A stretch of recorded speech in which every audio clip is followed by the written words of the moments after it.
80 वर्ष की आयु में जब शरीर जर्जर हो चुका था, महाकारुणिक गौतम बुद्ध राजगृह की सीमाओं को पीछे छोड़कर कुशीनारा की ओर अपनी अंतिम पदयात्रा पर निकल पड़े। उनके कदम धूल भरी पगडंडियों पर लड़खड़ा रहे थे, लेकिन उनकी शांत दृष्टि अब भी अनंत की ओर स्थिर थी। उनके प्रिय शिष्य आनंद उनके ठीक पीछे चल रहे थे, जिनकी आंखों में गहरी चिंता की लकीरें उभरी हुई थीं। हवा में एक अजीब सी खामोशी व्याप्त थी। पावानगर पहुंचते ही चुंद नामक एक साधारण लोहार ने बुद्ध का अत्यंत भावुक हृदय से स्वागत किया। उसने बड़े ही प्रेम और श्रद्धा के साथ बुद्ध को भोजन के रूप में सूकर मद्दव परोसा। भोजन ग्रहण करने के कुछ ही क्षणों बाद बुद्ध के शरीर में असहनीय और तीव्र ऐंठन उठने लगी। मृत्यु का साया करीब था, फिर भी बुद्ध के चेहरे पर करुणा थी।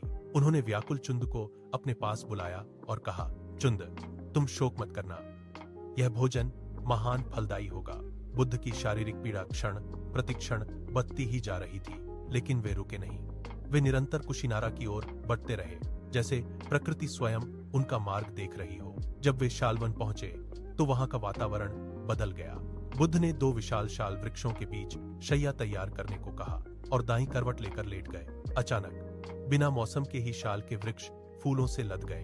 अपने गुरु को इस अवस्था में देख आनंद स्वयं को रोक न सके और फूट फूट कर रोने लगे। बुद्ध ने स्थिर स्वर में कहा, आनंद, विस्मात त्यागो, सोग मत करो। जो कुछ भी उत्पन्न हुआ है उसका विनाश निश्चित है, शोक त्याग दो। अब से धम्म ही तुम्हारा मार्गदर्शक होगा। रात के अंतिम प्रहर में बुद्ध ने ध्यान में प्रवेश किया। उन्होंने भिक्षुओं को देखा और कहा, वह धम्मा संखारा अपमादेन संपादित, यानी जागरूकता से कल्याण सिद्ध करो। अप दीपो भव, अपने दीपक संयम बनो। बोले, मैं जा रहा हूं, मेरे बाद कोई गुरु या शास्त्र नहीं होगा, सत्य तुम्हारे भीतर है। उन्होंने कहा, मेरी बात केवल इसलिए मत मानो क्योंकि मैं बुद्ध हूं। प्रयोग करो, खुद की ज्योति जलाओ। जब तक तुम स्वयं सत्य नहीं जान लो, वह तुम्हारा नहीं है। इतना कहते ही बुद्ध ने महापरिनिर्वाण में लीन हो गए।